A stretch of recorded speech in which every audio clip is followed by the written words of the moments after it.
We are live. Welcome, guys, to Thursday night's late night agenda, or if you're an Arsenal and Chelsea fan, the Europa League night.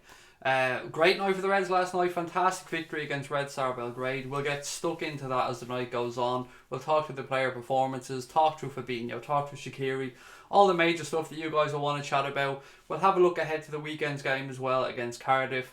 And we'll have a little chat about how the season's gone so far. It's been a bit since I've been back.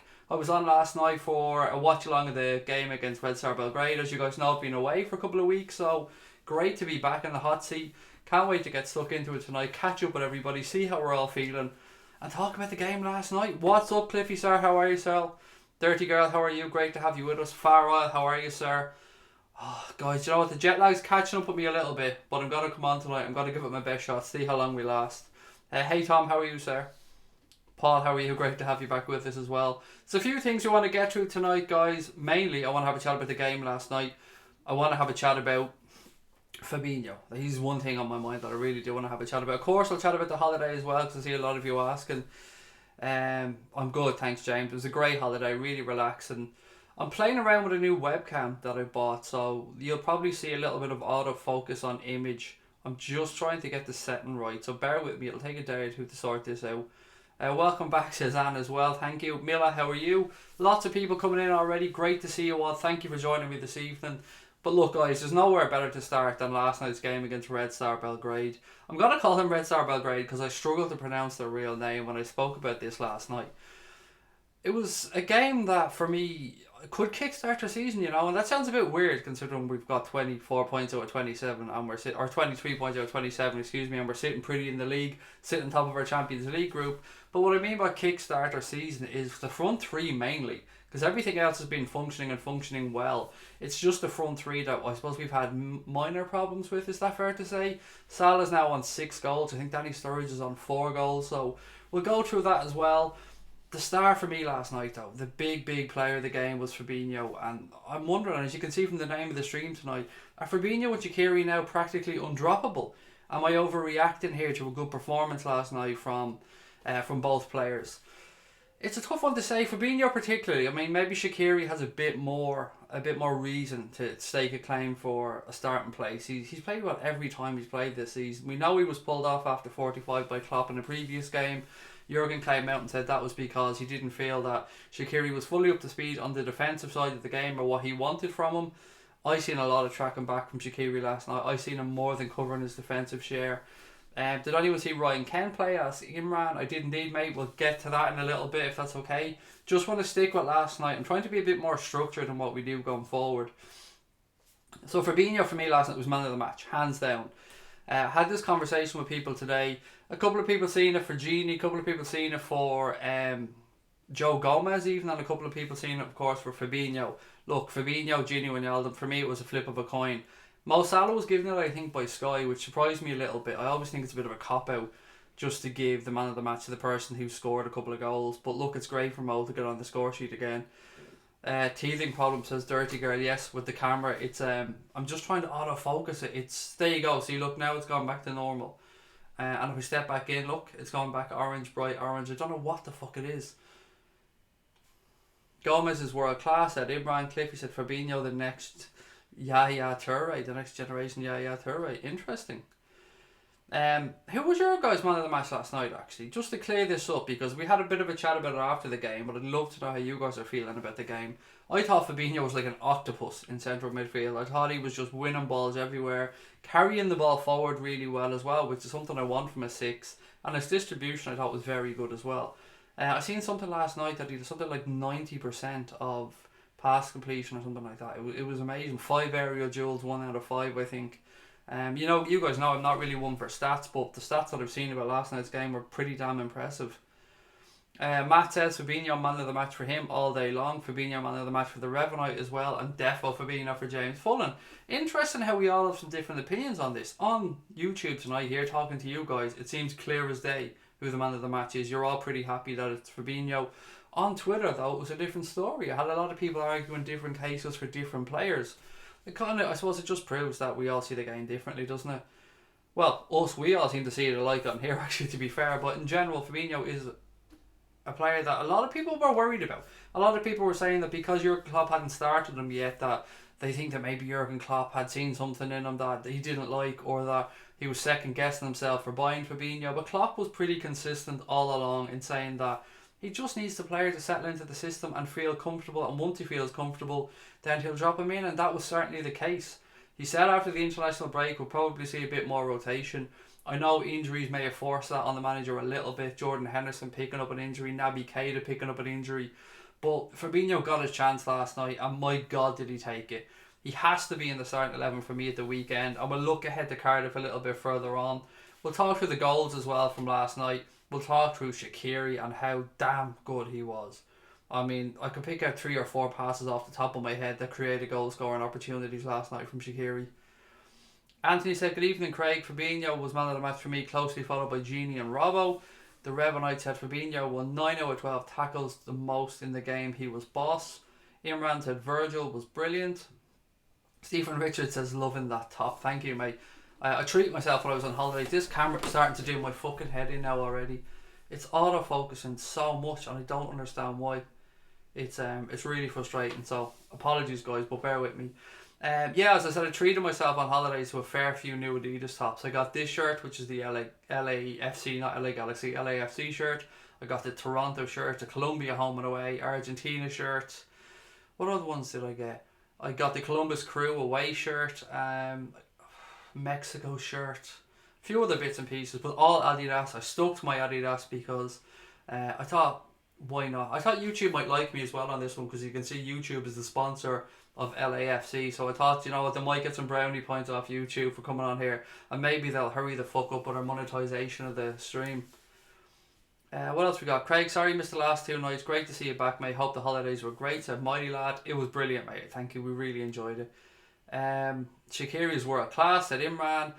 Hey, what's up? How are you, my guy? I'm very well, sir. Thank you for joining us again. I remember you from last night. Great to have you back with us. Anthony Peters said, forget the negatives for Fabinho. He'll be fine. Loads more to come from him, Naby and SHAQIRI. Connor might be able to turn off autofocus. He's not on tonight. He's away for the weekend. Just came on now. Is there a problem with the camera? See, there you go. Right, Connor, watch this, buddy. I'll lean in. You can see it autofocuses back the colour to normal. I lean back and it autofocuses to red. I've no idea why that's happening, buddy. It's doing my head in though. Craig, have a sombrero to go with the Mexico top. Didn't come with it, mate. No, the bottle of tequila did though. The sombrero didn't come with it.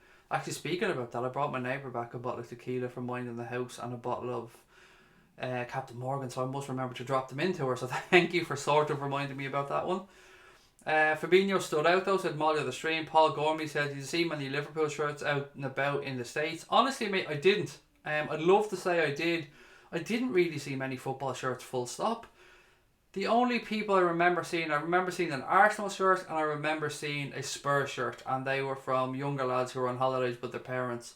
Other than that, not really. I wore mine out and about once or twice, and I did have a few people say nice top and up the Reds, but few and far between. I didn't really see that many.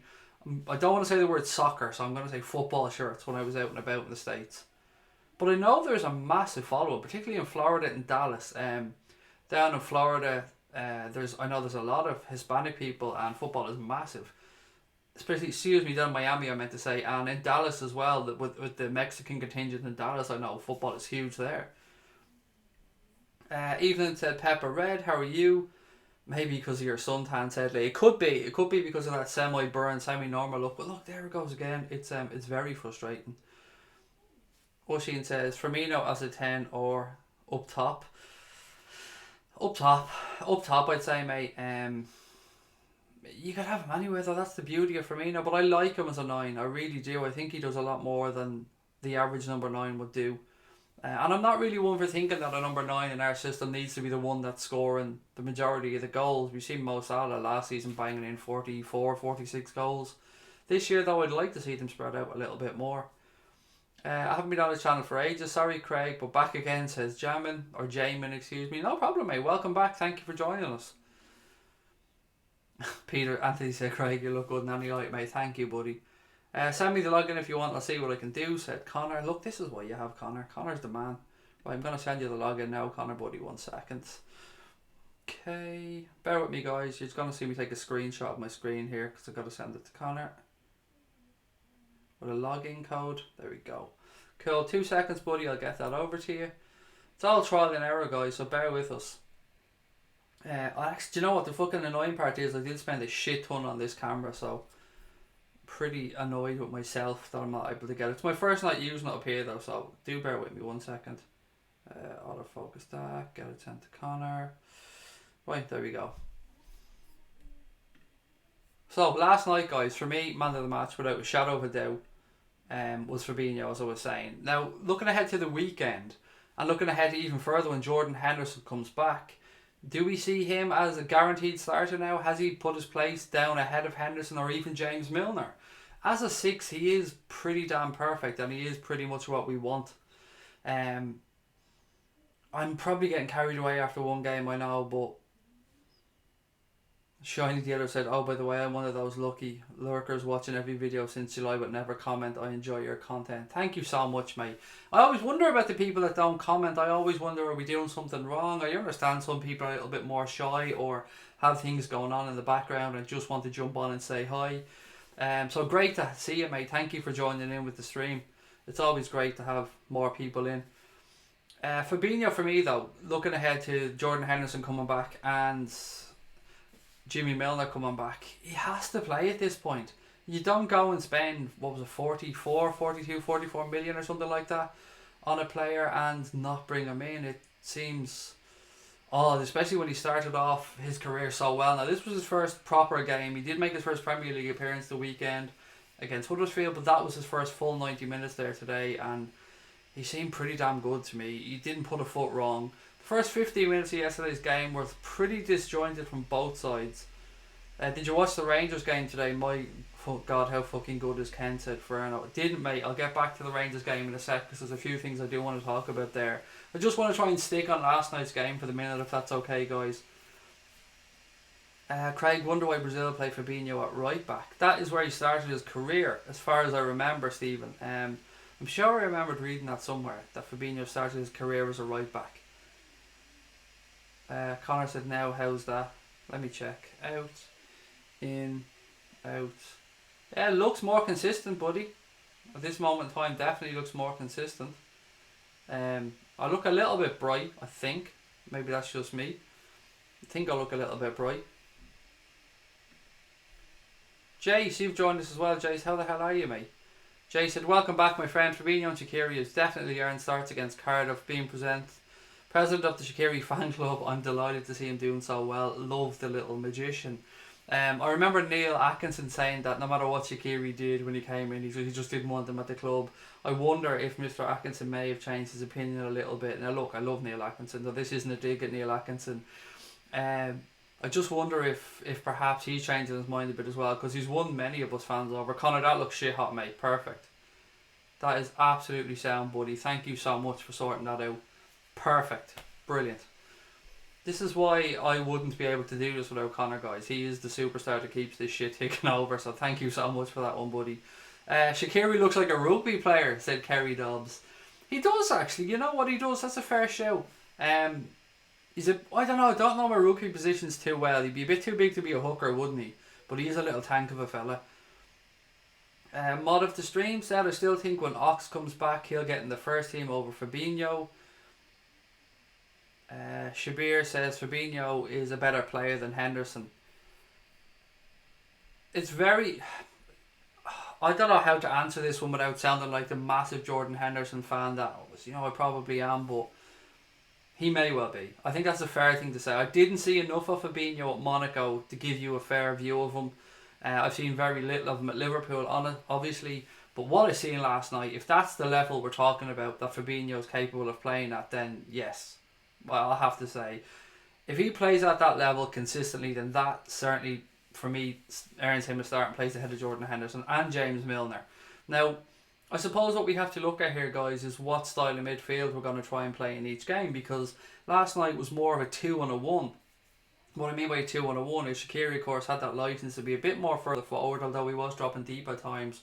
But what we seen a lot of last night with Fabinho was when in possession, Fabinho had the ball. He was splitting the centre backs, and Trent Alexander-Arnold and Andy Robertson were pushing a lot further forward. So we almost had a back three at that point when in possession, which was interesting. That's something that, you know, we used to see when Stephen Gerrard was at the club and he was playing that, I suppose, in his last season, that quarterback type role.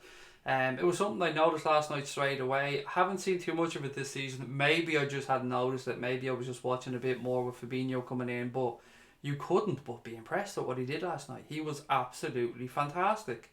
Definitely my man of the match, without a shadow of a doubt.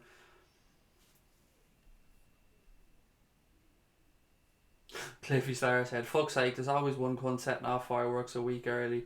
And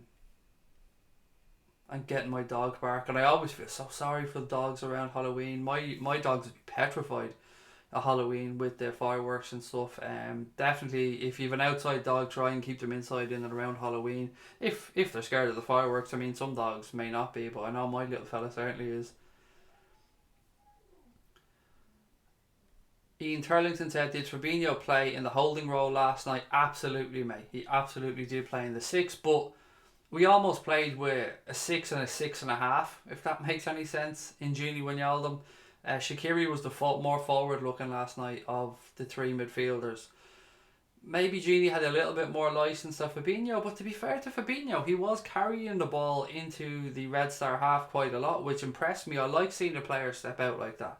I mean, we often speak about fullbacks doing that and stepping out, like it was a Danny Agger move, and we talked about it as well with Joel Matip at times.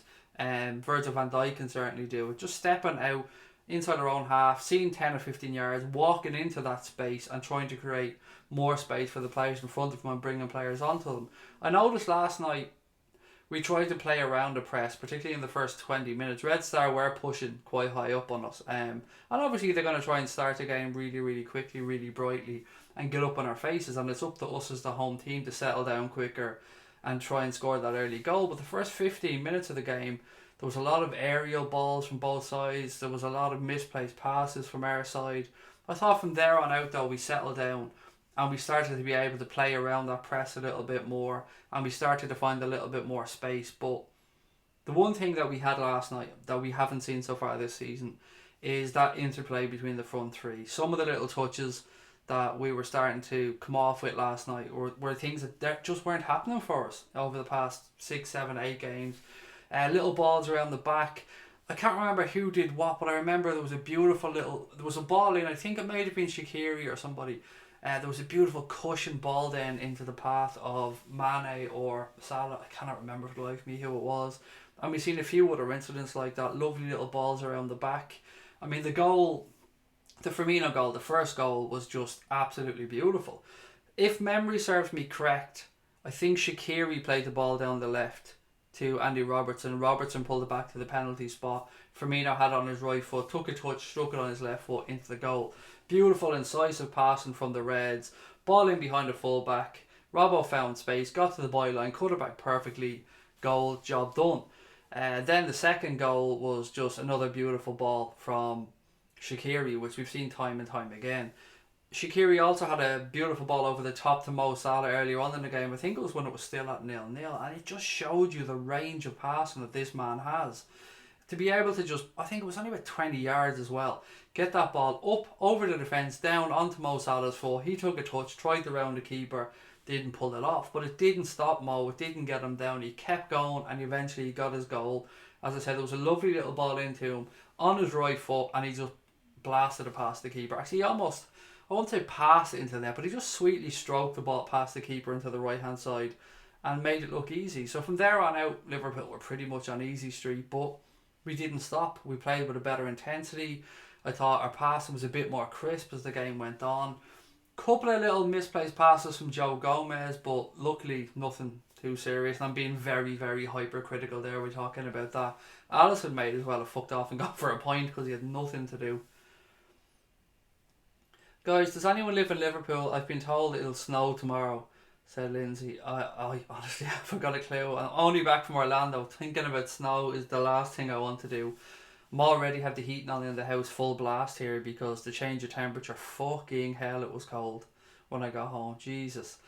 Right, so I wanted to say something for Connor actually. Connor is heading over to Liverpool this weekend. Not sure if it was a last minute thing or if it was always planned, but I know he's heading over. If there's anybody out there by any miracle that can lay their hands on a couple of tickets for Connor for the Cardiff game, please get in touch with myself or Connor. Connor would be more than happy to take them off your hands. I think it's a little bit last minute because he never mentioned to me that he's going over. Although he could have, and I'm just a forgetful bastard. But either way, if there's anybody out there that could help sort Connor out with a couple of tickets for the Cardiff game, please get in touch. You understand it's last minute. I understand if there's nothing about. But if there are, let Connor know, let myself know, and we'll sort it out because Connor's gone over there, said, and he'd love to get over to the game. Pepper Red said, Hendo, if available, will be needed for rotation. Absolutely. I mean, you can't just cut Jordan Henderson out whatsoever. I mean, he has a place in the squad and it's going to be a long season as well, so we can't simply just say our midfield now for the season is going to be Fabinho, Shaqiri and Gino Wijnaldum because, you know, players are going to get injured, players are going to need a rest, and we're going to have different setups against different teams. James Fullen said, personally, Henderson holds our team together. Love him. I'm a big fan of him myself, mate. I never understood some of the hatred that he got from some fan. Craig, what's your thoughts on Ruben Loftus-Cheek's hat-trick? I couldn't believe it, is what my thoughts are, Kieran, when I read it. So I seen he got the first goal after 2 minutes. And then the second goal came and I was looking at Sky Sports News or something at the time and they were talking about it and they were like, originally I thought it was Giroud, but it was actually a really nice cushion strike by Loftus-Cheek, and then I read later on that he scored a fucking hat-trick. That is nuts.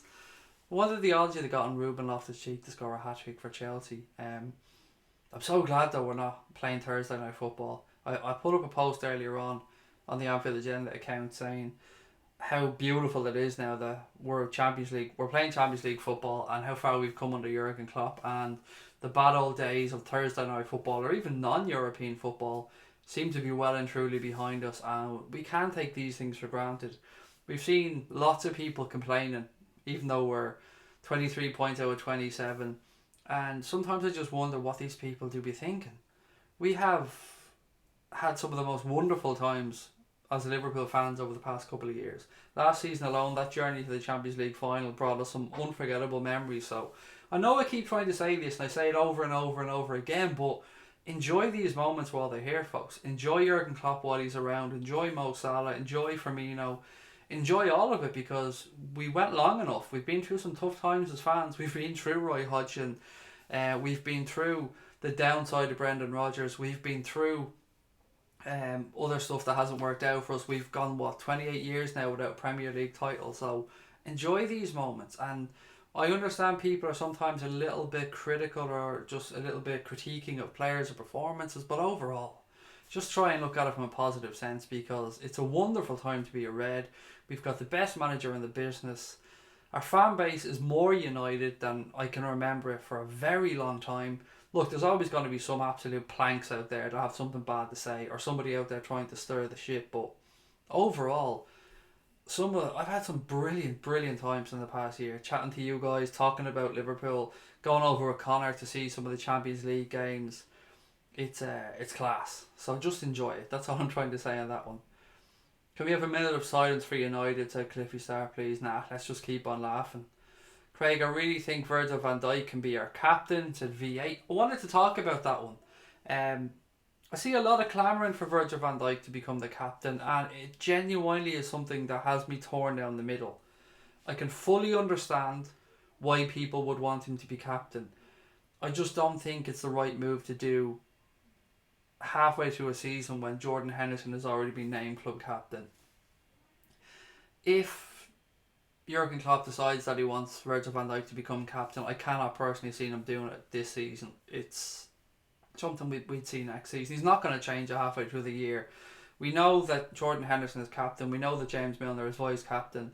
And it seems pretty clear now that Virgil van Dijk is next on the list. So if neither of those two are playing, great to see Van Dijk as captain. But for this season, as things stand, I'd be amazed. But going forward in the future, yes, absolutely. No problem at all.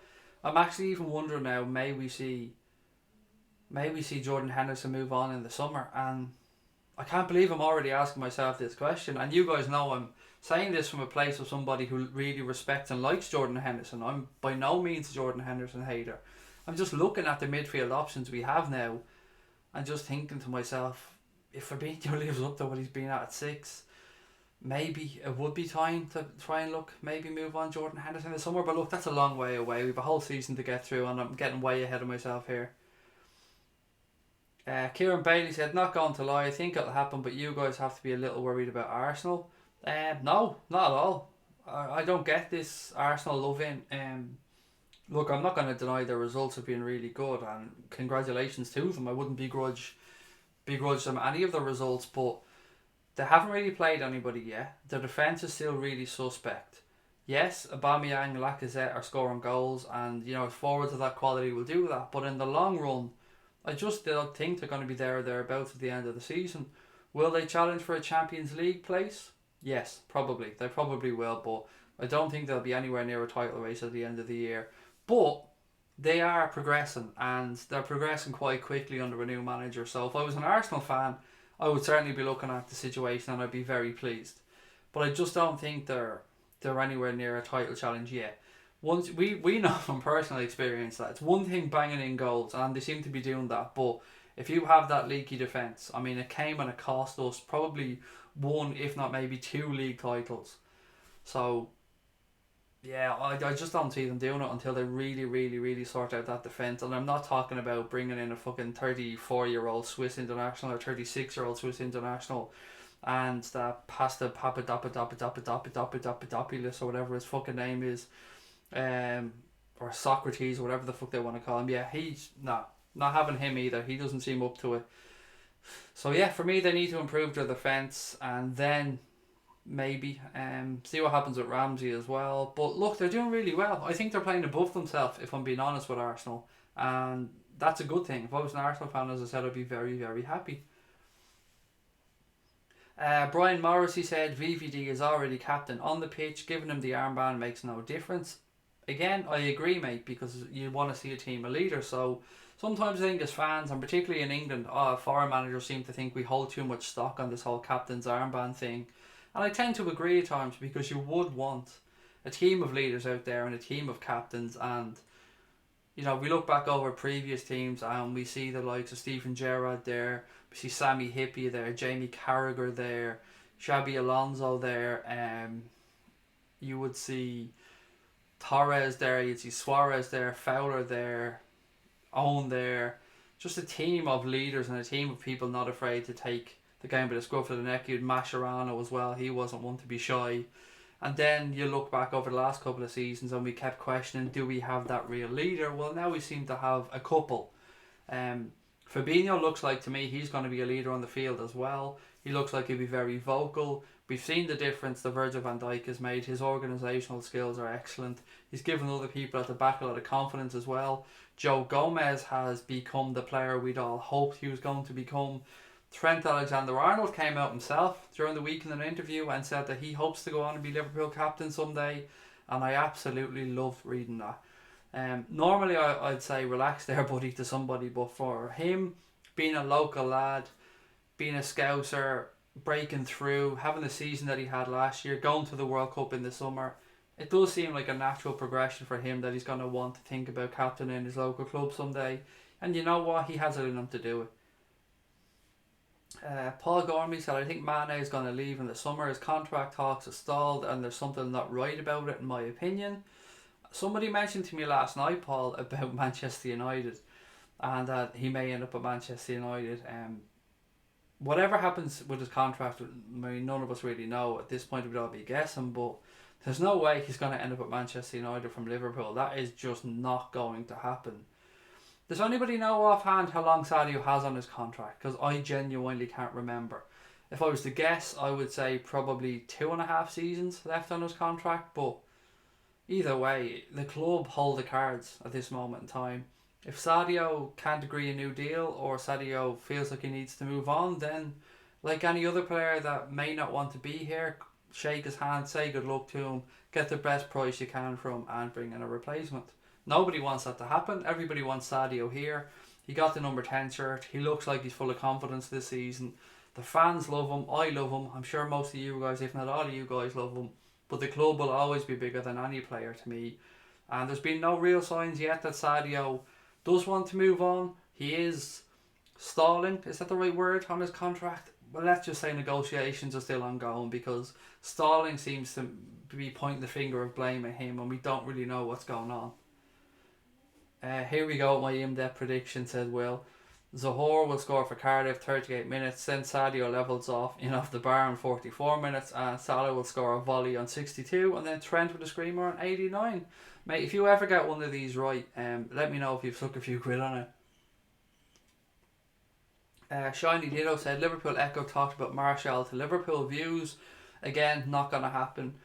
Martial's contract is up next year, but there is a 1 year clause on that United can kick in, which will take him through to 2020. So again, realistically, there's 18 months left on Martial's contract. Well, 18, 19 months left on his deal, and I would say United would much rather get less money for him and sell him abroad than ever contemplate selling him to Liverpool, buddy. So whilst I think he's a cracking player and United are trying to tie him down to a new deal, I would be blown away if he ended up directly at Liverpool anyway from Manchester United. But he's a quality footballer, and I would welcome him with open arms. I just don't ever see it happening. Alpha G said, I think Mane is replaceable, as do I. I think everybody is replaceable. The one player who in our team I think we would struggle to replace is Bobby Firmino. I said at the time we were talking about Coutinho, Firmino and the Brazilians, and I always felt that I would rather release or let go of Coutinho than Bobby Firmino, because you just can't go and get another Bobby Firmino. Not that I know of anyway. And yeah, look, playmakers like Coutinho are pretty few and far between as well, but for our system, Bobby Firmino for me is one of the most important players. Alpha G said his decision making is really poor.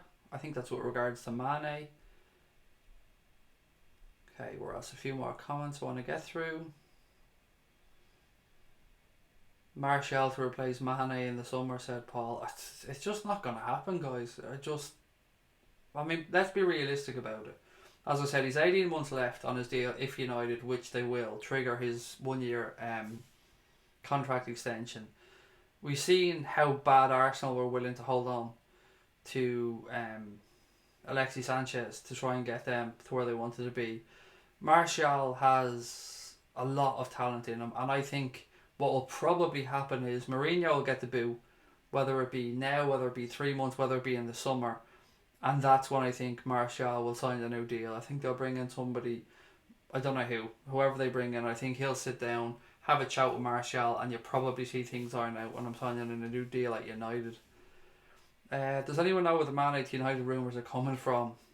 Don't know, Tom. Somebody mentioned it to me last night, but they seem the most horseshit thing in the world. I mean, one, why would he want to go there? It could only be a financial situation, because he's not going to want to go to United to play for Mourinho. Why would he? He's not going to want to leave Liverpool and Jurgen Klopp to go to another club that are on the slide in the Premier League. I'm not disrespecting United from that sense, because they've had a massive last couple of decades. They've won lots of Premier League titles, but since Sir Alex Ferguson has left, I think it's fair to say they're a club on the decline. They've thrown millions and millions at it to try and get back to where they were. They haven't won a Premier League crown since Sir Alex Ferguson retired. Mourinho can walk about holding up the number 3 all he wants. None of them league titles were won at Manchester United. They're all won at Chelsea. So yeah, I think we're ahead of United at this moment in time, the pecking order. So I just don't see why he would want to go to Manchester United unless there was a ridiculous amount of money on the table. But even then, I mean, you know how stubborn John W. Henry could be, and Jurgen Klopp. Well, I think Klopp would be more of someone to let a player go, actually, if he knew they really wanted to go. But I cannot see John W. Henry selling a player to Manchester United. I just can't see it. Paul said, still think we'll get Fekir in January or next summer. Garrett said, Mane will never go to Sheffield United. I don't know what that's about. Lindsay said, Shiny Ditto, not really a fan of him. I don't really fancy Manchester United players to come to Liverpool, but if he does come, we can give him a chance and see how he does. He also, Shiny Ditto said 2.5 years on Mane's deal. Thank you, mate. So yeah, so that means we're in the driving seat there. Even if he sees out this year, it still allows us to maybe give him another 6 months, even a year, because we've seen players hold their value these days. A player having 1 year left on his deal doesn't really hurt transfer fees anymore. I mean, we lost Michael Owen for 8 million, I think, back in the day when he ran down his contract, but these days seems to be a little bit different. Players seem to be holding their value a bit more. Do you think Sadio's going to pull a Michael Owen move, says Shabir Parker? I don't see the club letting it happen. I think the club are a bit too sensible at this point. I think the owners have been around long enough now to kind of get the feel if a player's looking for a move away. And if they are, then they will get the deal that best suits Liverpool Football Club and not the player. So, look, I don't know. It's a bit hard to be sitting here talking about Sadio Mane when we all like him so much. There's no real reason to believe he's going to leave. To the best of my knowledge, he hasn't come out and said anything to the contrary, or that he does want to leave. We're all just guessing because his contract is being stalled, and contracts are very, very complicated things that I'm not even going to begin to pretend I know the details or the ins and outs of. But you'd imagine with all the image rights and sponsorship deals and possible conflict of sponsorship deals. So if a player wore X gear and then Liverpool have New Balance, all these people have to come to agreements as well. So I don't know, is the honest answer, guys. I hope he doesn't go anywhere, but if he wants to leave in the long run, and it's a big if, shake his hand, get the most you can from, move him on and bring in somebody else. Alpha G said, Craig, we haven't seen a 4-4-2 yet from Klopp where Salah stays or plays striker. Do you think he's saving it? I'm not sure, mate. I'm not really one who hangs up too much on formation. Because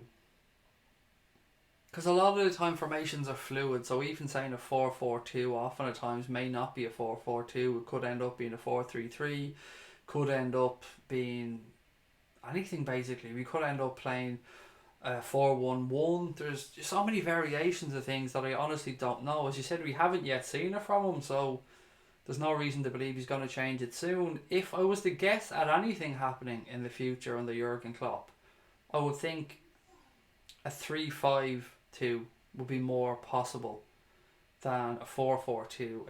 I think we have the options now and the ability to be able to play a 3 at the back. If you had, say, Joe Gomez, Lovren and Virgil van Dijk as 3 centre-backs, I think we'd be able to play with those 3. Jurgen Klopp may well think differently. And if we did have a 3-5-2, then I'd feel a lot more comfortable if Andy Robertson needed to have a rest or to be taken out of a game to introduce Moreno, let's say, as an example, at left wing back, because he wouldn't have so much defensive responsibility, which seems to be his massive weak point for me.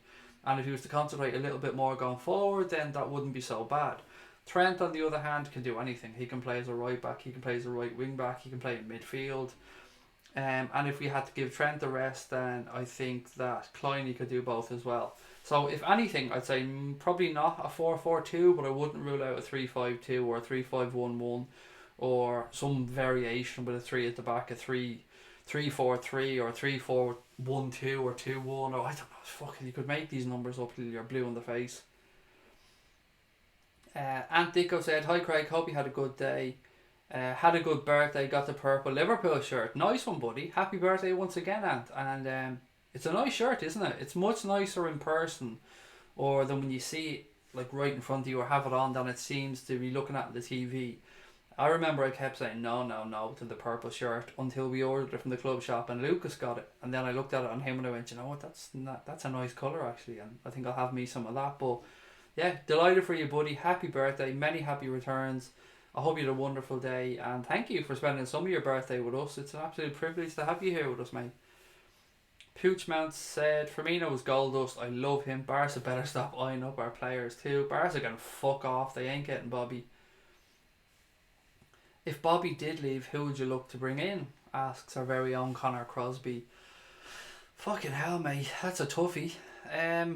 I would have probably said Timo Werner 18 months ago, but I haven't seen the progression from him that I'd have hoped for. Jesus, mate, I don't know. I'd have to have a think about it. I don't even want to really think about it because I'd be petrified. Maybe this is a better one to put out to other people in the chat, because you guys are amazing at sounding out players. I mean, you're constantly throwing names at me that I've never heard of before, so maybe, Connor, that's a better one to put into the group tonight. So if anybody has any suggestions for worst case scenario if Bobby ever moved on, who would you guys like to see as a possible replacement?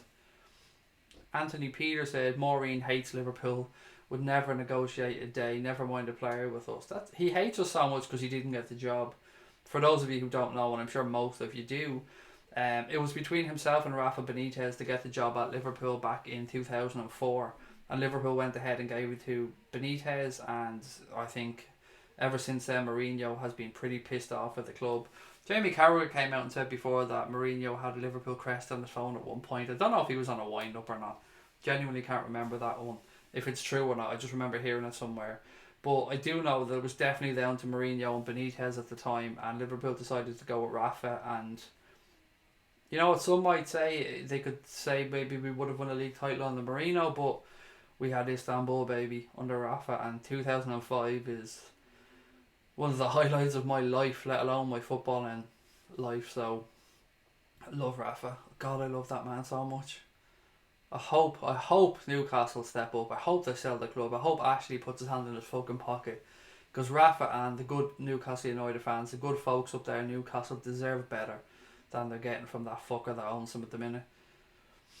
Paul Turner said both of us and the Manx won't do business together. We haven't for 52 years. Cliffy Star says Mourinho is so delusional he holds three fingers up to remind himself what season he's in at United. Jay said you couldn't replace like for like Connor, so I'd like to see us go for Bellotti if we sold Bobby. He's class, Jace, I have to say. When we play, I didn't know much about him. I'd heard a lot about Bellotti, but I don't really watch outside of the top layers of Serie A. But when we played in the summer, seen Bellotti up close and watching him, he really is quality. He really is a good player, and it's a good show. I don't know how much he'd cost, and I think I remember him being linked with Arsenal a while back, but Torino have one hell of a player there on their hands, so it's a good show. Brian Morrissey said, where's it gone? Excuse me, I lost the comment there for a second.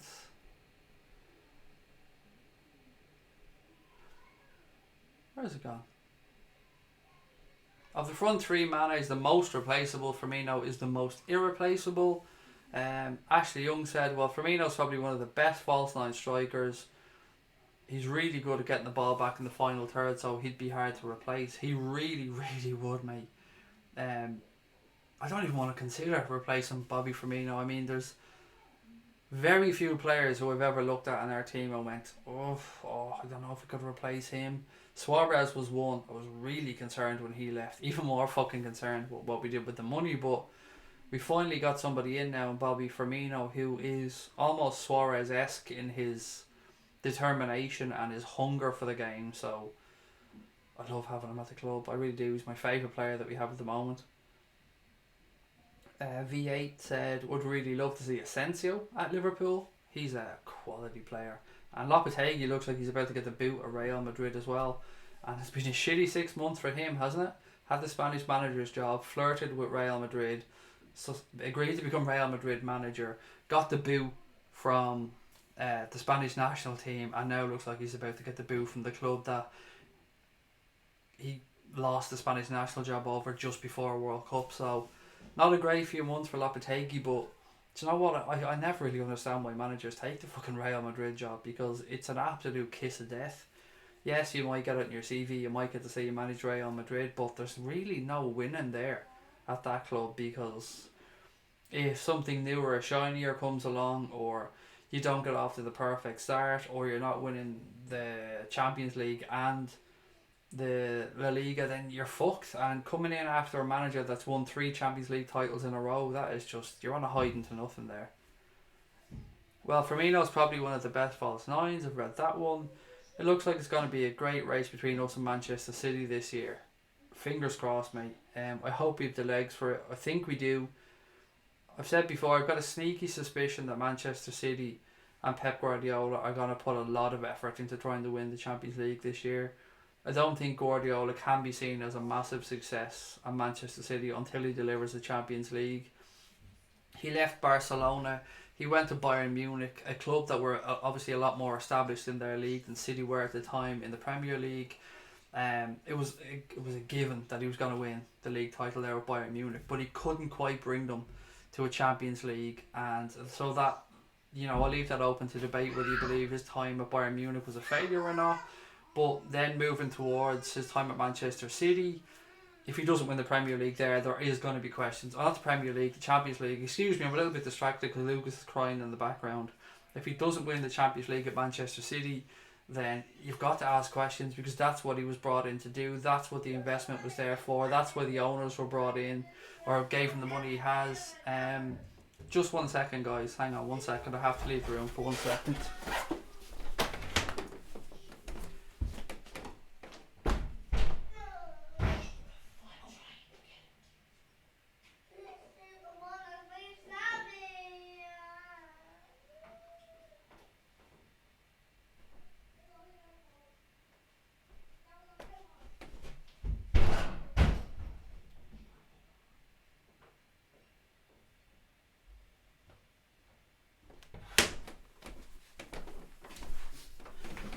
Apologies, guys. Little dude was upset. I think he's still a little bit jet lagged as well. He's a little bit confused. He had a nap today. Probably shouldn't have let him have one. Heard we're scouting Ronaldo as a replacement for Danny Ings. Gonna pass on that one. I think Ronaldo might be a little bit busy as well over the next few months. Craig, what conspiracy theories do you believe in? None, mate. Absolutely none. I don't even read up on them, to be fair. It's not my thing at all. I've not got a very wandering mind. I'm a very analytical person that believes in facts and figures, so yeah, not really one for conspiracy theories, I'm afraid. I'm trying to look into the Illuminati, just because so many people keep telling me it's worth having a read up on, and every time I bring myself to try and do it, I end up stepping away. So yeah, none really is the answer. What else have I got here to chat about? The front three, guys. I want to have a chat about the front three for a few minutes, if that's okay. Do you guys feel that this performance against Red Star, and I know it's only against Red Star, but do you believe that this might be the catalyst for the front three to kick them into life, to give them the boost of confidence that they may need to go on and get the numbers that we hope and expect from them this year? Now, Mo Salah has 6 goals at this moment in time, and if memory serves correct, that's in and around where he was at this point last year, so he's not really far behind. I think we're just remembering the Mo Salah at the end of last year, and the Mo Salah that was just doing ridiculous things. So I want to know what your guys' take on that is. Do you see us hitting form? I've seen glimpses of a spark or a better understanding between the front three at the weekend last night. Was that down to SHAQIRI having the playmaker role in the 10s perhaps? Maybe the 10's a bit generous, but you know where I'm coming from, in behind. Was he able to pull the strings? Were the forwards able to find a bit more space? Was it because it was against Red Star Belgrade and we went a couple of goals up early on? I don't know, but all I know is that I enjoyed it. I enjoyed watching them. It brought me back to last season. I could be getting a little bit ahead of myself, but I did really enjoy that game last night. A couple of people kept telling me all day that the words I'm using are wrong and that I shouldn't be saying it was a great performance. I shouldn't be saying that we were fantastic. I shouldn't be saying Fabinho was amazing. But do you know what? I'm a positive person, and that's what I've seen.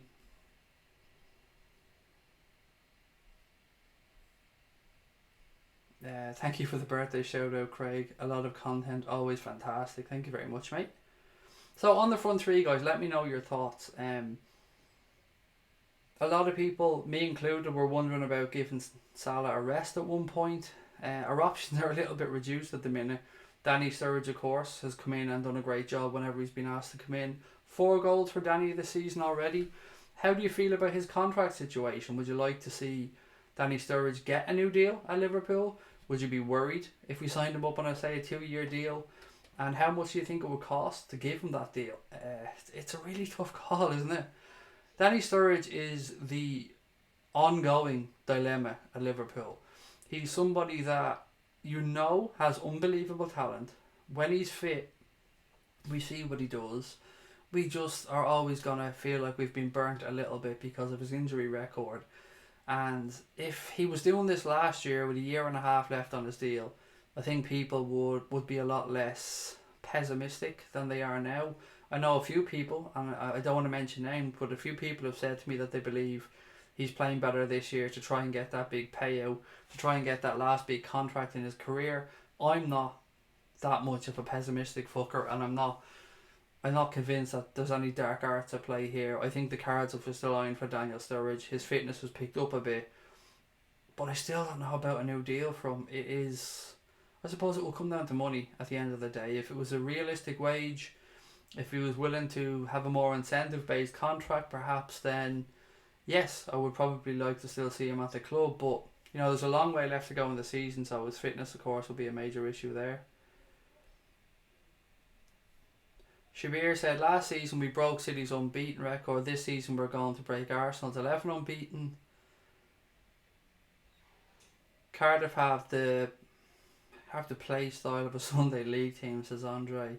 I fucking hate their manager, mate. I absolutely despise Neil Warnock. Do not like that man one bit. And I've listened to other players who've played under him. Stephen Warnock in particular actually played under him and said that he's actually a nice enough fella. He just doesn't come across that way from the outside to me anyway. He looks like an absolute prat. So yeah, I hope we give them an absolute kicking just because of him. I don't like him one bit. Paul Gormley said Sturridge looks sharp as he was in 13-14 season, but I feel it may get hard for him to get signed to a contract extension as he's on serious money. Isn't Danny Sturridge on somewhere 120 to 150 a week? I think it's somewhere in and around that mark. Could be wrong, but I think that's about what he's on. He's one of the higher paid players at the club, or he was one of the higher paid players at the club. Pepper Red said, a mission to fuck United as hard as possible. Brian said, no new deal for Sturridge. If he was getting one, it would be done by now. He's an unreal finisher, but the bad outweighs the good. Time to move on. Yeah, I understand that as well. I'd probably be in your camp, Brian. I would probably say let him move on, unless it was a very good deal for the club. Like, I mean, unless we're talking, I don't want to say pay as you play deal, because nobody in his position is going to sign that. He's a player who, will have options when his contract runs out at Liverpool. He get a nice signing on bonus, but he does what he can do. That's the thing, isn't it? He's a fucking lethal finisher. So it's such a tough call on Danny Sturridge. I'm glad I'm not in Jurgen Klopp's shoes for that one, because it's a tough call, and I fully understand anyone that puts up an argument for either side. I'll get where you're coming from. Where was the comment about him being humble? Somebody put up a really good comment there a second ago. Cliffy Starr said Sturridge was humbled by the beating at West Brom. A reality check has given him fresh motivation and focus, and I think that's a very fair point, and something a lot of people have spoken about. He didn't really seem to enjoy his time at West Brom, and why would he? He picked up an injury fairly early on, but what I think he got to see there was the difference between playing at a club like West Brom and being at Liverpool Football Club, and one working on the fucking Hodgson and working on the Jurgen Klopp. But just apart from that, the whole buzz and feeling around the club must have been way different. Liverpool, it looks like the dressing room is buzzing. It looks like a fantastic place to be a player, and it looks like the team are fully together. It looks like the dressing room is having a great time. We've seen them singing happy birthday songs, they're training to players. We see them having a laugh all the time. The players always look like they're happy. They have a smile on their face and they're enjoying what they're doing. And that, I suppose, that may come as a byproduct of being successful or a byproduct of playing well, but you can't fake that shit either. As much as United are trying to fake it at the minute, and they're trying to come out and say that things are all fucking great and there's no bad blood behind the scenes and that bullshit. Everybody knows that there is. You can't call callers, and people know that Pogba's not getting on with Mourinho. People know that Mourinho was frozen out players. I'm actually amazed that Luke Shaw has come out and signed a new deal. I have to say, that really took me by surprise. I've no idea what his new deal is, and it's not my business to know, but after the treatment that he was perceived, and I have to say perceived because none of us are on the inside, to have been given by Mourinho at one point, I'm amazed to see him sign a new deal there. Ruben Loftus-Cheek scored a hat-trick in the Europa League, says Andre. We spoke about that one earlier on, mate. Fair play to him. Hat-trick. You don't get many of them in a career, let alone as a midfielder, so fair play to him.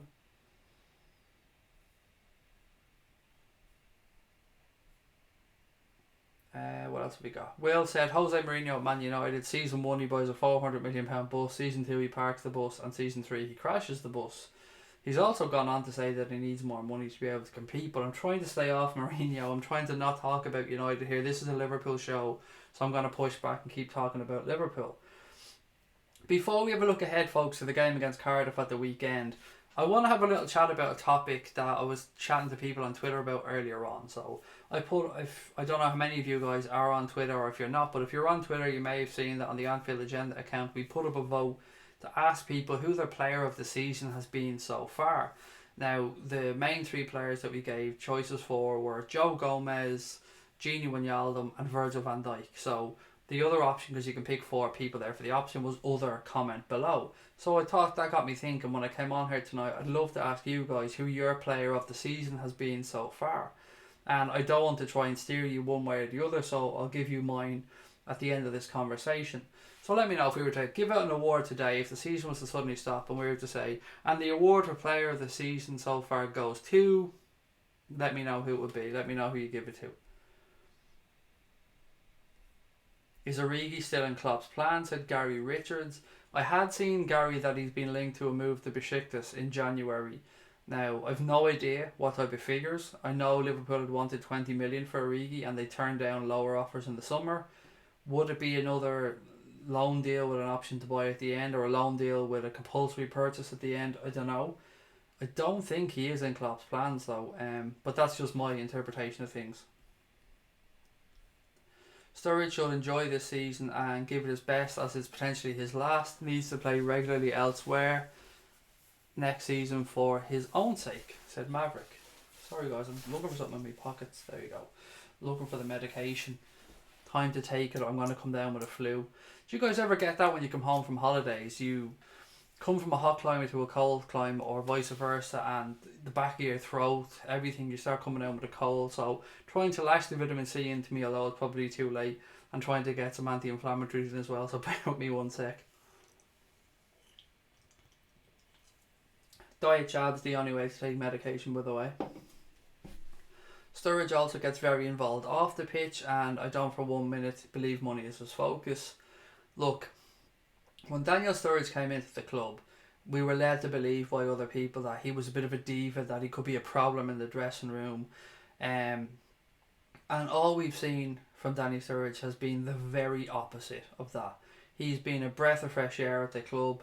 He seems to be somebody that all the younger players look up to and believe they can approach and go to for a conversation.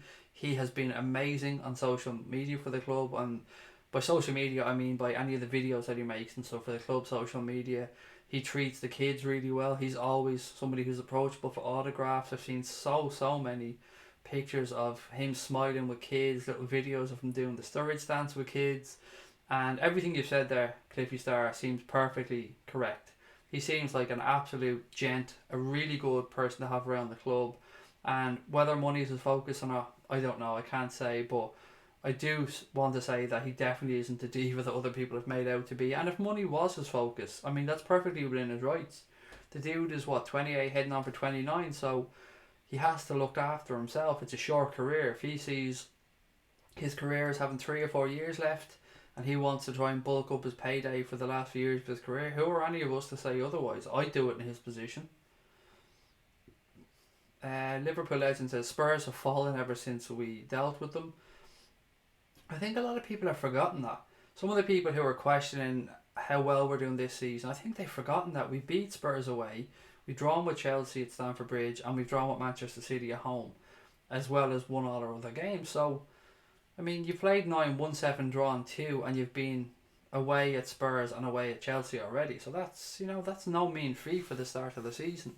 Spurs aren't going well in Europe. It's looking like they're going to struggle to get out of that group. In the league though, and they're still only a couple of points away. I think they're fairly there or thereabouts in the league, and I'd be amazed if they didn't get top 4. I think it's fairly evident to everybody, including Pochettino at this point, that they needed to invest in the summer. They tried to cover it up by saying that they were concentrating on giving new contracts to the players that are currently at the club, and whilst you have to applaud that and you do have to try and keep your best talent, it's pretty evident that trying to bring in a fresh body or two every year increases competition, freshens up the dressing room a bit, gives the manager a bit more scope to change as well. And sometimes things can just go a little bit stale. So that signing or two could have made a massive difference to Spurs this summer. And at the same time, I suppose you've got to understand that they built, or say building, they built a new stadium. They're going to be moving into that. And we know that there will be financial restrictions placed on them because of the cost of that stadium. But again, you have to applaud them for that as a club. They took a massive gamble, took a big step, built a stadium. But fuck them. We're not here to talk about Spurs. I don't care if they fall apart and finish bottom of the league. The fact that we turned around a 4-1 kicking that we received there last year into a victory there this year, that tells you how far we've come. I was very proud of the guys for doing that. It was fairly clear that we were going to go there to try and prove a point, because the players won't have forgotten what happened there last year. They would have wanted a shot at redemption. They went to Spurs this year. They got to 3 points. We've now had the best start to a Premier League campaign that we have ever had. Look, I can say ever. It's 26. Is it 26 years since the Premier League started? So in 26 years, we've had the best start to a Premier League that we've ever had. And yet there's still some people moaning. I mean, I just don't get it, guys. I don't get it at all. But at the end of the day, the people that moaning aren't us. They aren't the people that are in this chat room. So who gives a fuck about them? If I was on 150,000 a week, it wouldn't matter to me either way, though, said Cliffy Star. I suppose we do have to talk about money when we're mentioning players as well. And some players, I suppose, do see football as, well, they have to see it as a job, but they do see it as, you know, a way to look after and support their family for the next 10, 15, 20, 25 years. But at the same time, these are usually very competitive people. So sometimes the stories about people wanting to win trophies, or people wanting to, you know, go on to win trophies at other clubs, and that's why they left. I suppose that is believable as well, because they get to the level of football that these people are at. You've got to be competitive. You've got to have a hunger and a desire. And one interesting situation that I will be keeping an eye on is Raheem Sterling at Manchester City. His contract talks there seem to have stalled, and there seems to be genuine interest there from Real Madrid now. That's paper talk again, but it'll be interesting to see what happens. Breaking: Liverpool are starting discussions with Joe Gomez about a new contract, according to Paul Joyce. What a beautiful piece of news that is, Ferno. Thank you, sir. He deserves it. What else can you say? If they are sitting down to give Joe Gomez a new deal, then he deserves it, because he's been sensational this season so far. I remember we had conversations in the summer where we were talking about Van Dijk and what a massive influence he's been, and we talked about who we'd rather as his partner. Would we have Dejan Lovren? Would we have Joe Matip? And there was a few people who said, you know what, I'd like Joe Gomez.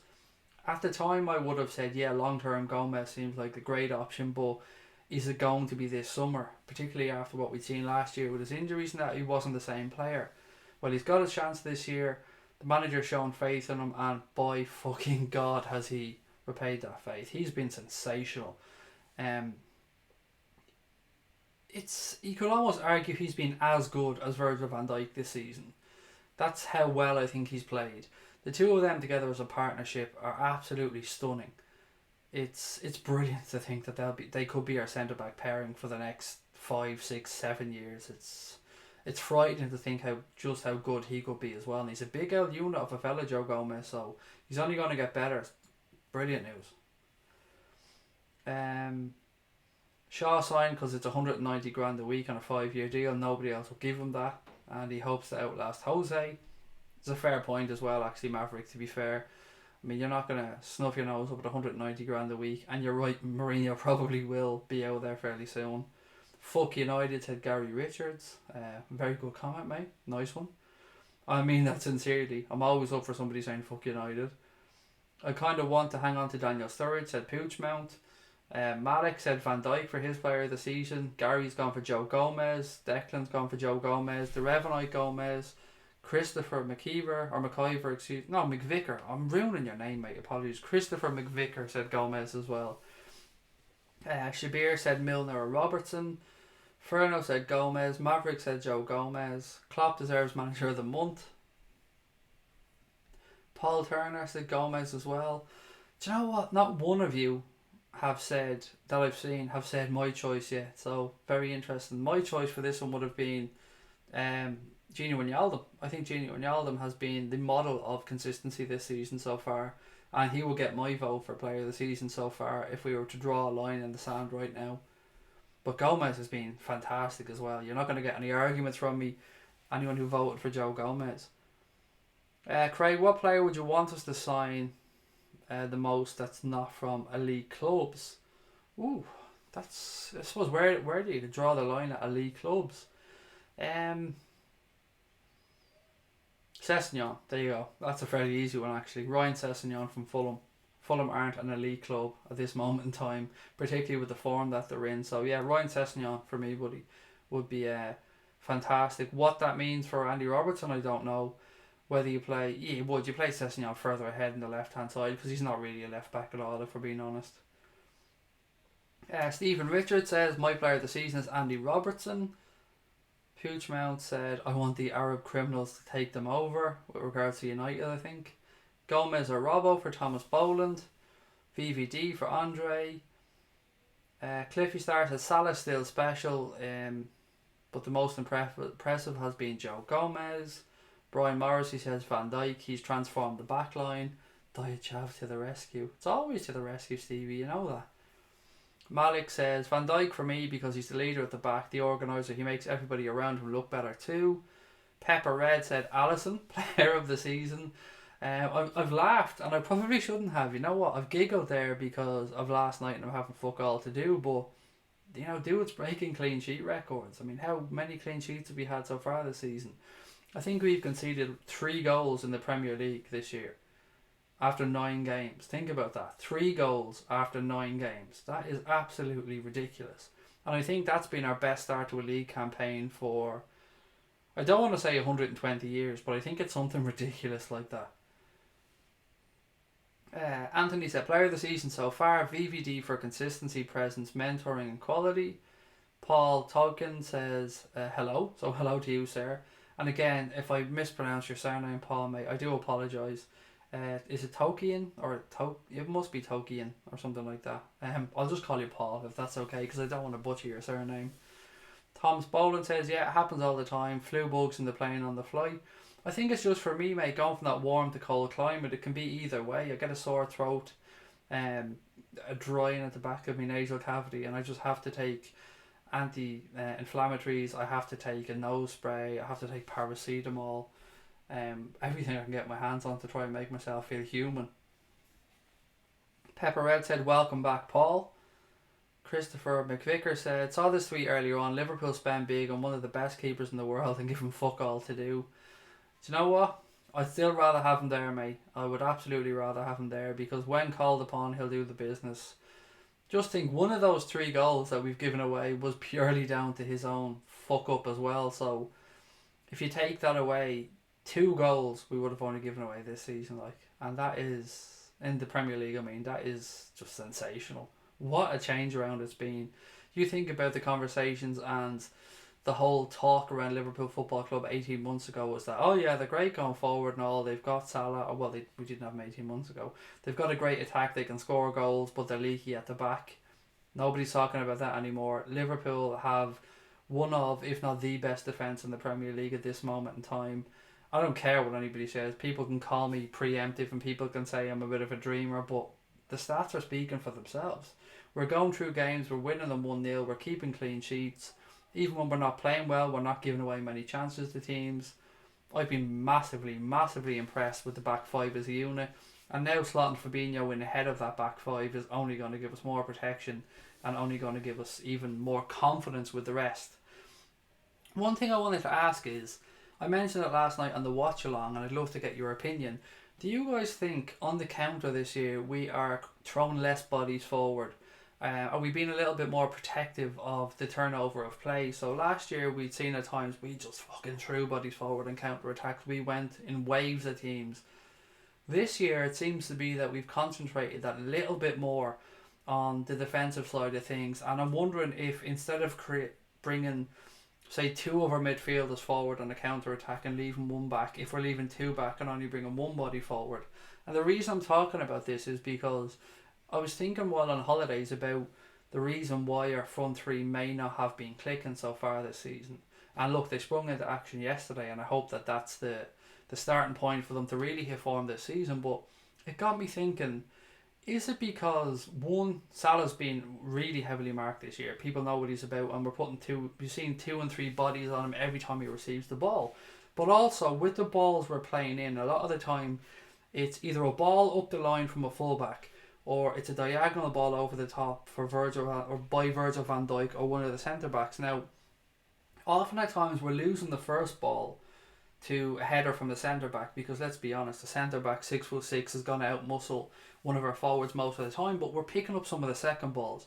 When we pick up those second balls, or when those long diagonal balls work, what we've seen is Mo Salah or Sadio Mane or Bobby Firmino with the ball with their back to goal. Now, yes, they can do a drop of the shoulder, they can go left, they can go right, but they're not having the same amount of runners, in my eyes, that I remember seeing last season. We used to have people pouring forward, so the options that were there for the player when they received the ball were immensely more. Maybe we've got the right balance now. Maybe Jurgen Klopp has got it spot on. Maybe I'm seeing this completely wrong. But I'd love to know what you guys think. Are we committing less bodies forward on the counter? Or is it just that we've got different players? Is it that our midfielders aren't confident enough in their positions yet to be making those runs? Because we've seen Naby Keita has just come in. Alex Oxlade-Chamberlain is out injured. Fabinho's just joining the team. SHAQIRI is just joining the team. So I suppose there's lots of talking points there. Regurgitated air on the plane, outrageous how they get away with it. I listened to a podcast actually with what's the guy's name? We spoke about him the other day. Fucking Tesla dude. You know who I'm talking about anyway. Tesla pot smoking dude. He was saying that they actually do bring in fresh air from outside planes, and it isn't recycled on the plane. Now that blew my mind. I didn't think it was. But anyway, I go off topic. Craig, do you think Sturridge would go to the MLS? Yes, Stephen, I always did think that's where we'd end up, mate. Now, I don't know. I always thought the MLS would have been a perfect place for him to finish up his career. You know, he loves the rap game. He deals with a lot of rappers. He's got a lot of friends in the music business. LA would have seemed like a great place for him to finish up his career. And now, not only do you have LA Galaxy, you also have like this LAFC. So there's 2 choices there from maybe it might happen.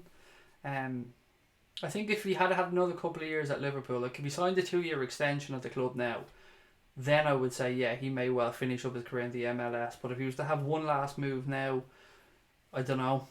But I did always think that way. Lee said his top 3 players for the season are Gomez, Gini and Milner. Maverick said if Sturridge was a diva or had a bad attitude, Klopp would have bounced him out of the club ages ago. Period.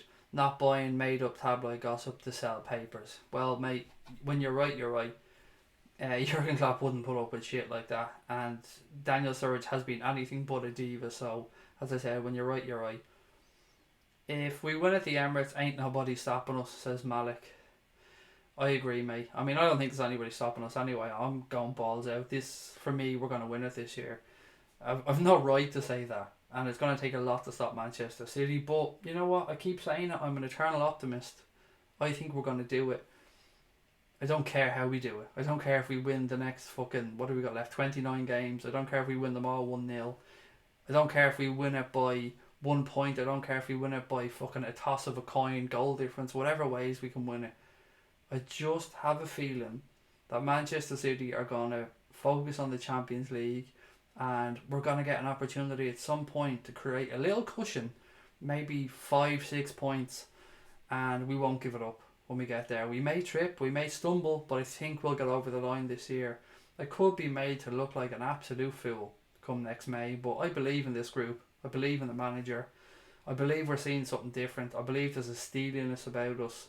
And there's also a calmness about us that we haven't seen in previous years. I think in years gone by, with the players that we had, if we were in a position to challenge for the league at the end of the year, we may not have had the metal or the bottle to get over the line. Now, 13-14 was a little bit different. We can say we choked or whatever, but we were on our last legs at that point. I mean, Luis Suarez had run himself into the ground. Steven Gerrard had given his all. You could talk about a few decisions by Brendan Rodgers. You could talk about us going for the win against Chelsea when we only needed a draw. You could talk about Gerrard, of course, slipping over. There's many, many things we could talk about. But above all, I don't think over the past few years we've had the mettle or the mental strength to get over the line. This year, I really think we have. Last year's Champions League final was interesting because there's no doubting that we bottled it against Sevilla in the Europa League. There's no doubting that whatsoever. We should have won that game. We let them back into it in the second half, and we bottled it. There's no other way of saying it. We bottled that Europa League final. The Champions League final last year was completely different. I don't think we bottled that. I also don't want to say that it was all because Mo Salah got injured, but I think you would have seen a different final. I think you would have seen a Liverpool that pushed Real Madrid at least all the way in that game. We can talk about Karius' mistakes as well, of course, that can't go unnoticed, but I do think we have mental strength. I think we're strong enough. I think we've got a single-mindedness that we haven't seen in many, many years. I like the mindset of the players. I don't know what the fuck Siri is going off here on my phone. I think it thinks I'm talking to it. We're bringing in leaders. We've seen Van Dijk. We've seen Fabinho. Joe Gomez stepping up. There's just something happening, guys. And call me mad, but I'd love to know what you think. Is this... I don't want to say that phrase that us Liverpool fans shouldn't be saying, but is it possible? Do you think it's on this year? Ant Dicko said, Paul Joyce confirms we're in talk with Gomez over a new deal. That's beautiful news. I actually didn't come on here to expect any news to break tonight. I thought it was going to be a fairly quiet night, but hearing things like that, God bless Paul Joyce for putting that out there. It's no more than the young man deserves. Elon Musk. Elon Mustard. I love a lot of people's autocorrect there. Elon Musk, yeah, thank you. That's the gentleman I'm talking about. I'm sure he spoke about it before. I'm sure he said that the air from airplanes, because I think he looked into the aero business or the airplane business when he was obviously doing the space shuttles and stuff, and he spoke about the air actually being brought in from the outside. Elongated head Musk. Hi Craig and Reds fans, what have I missed? Said Louise. We were just having a chat, Louise, about the performance last night.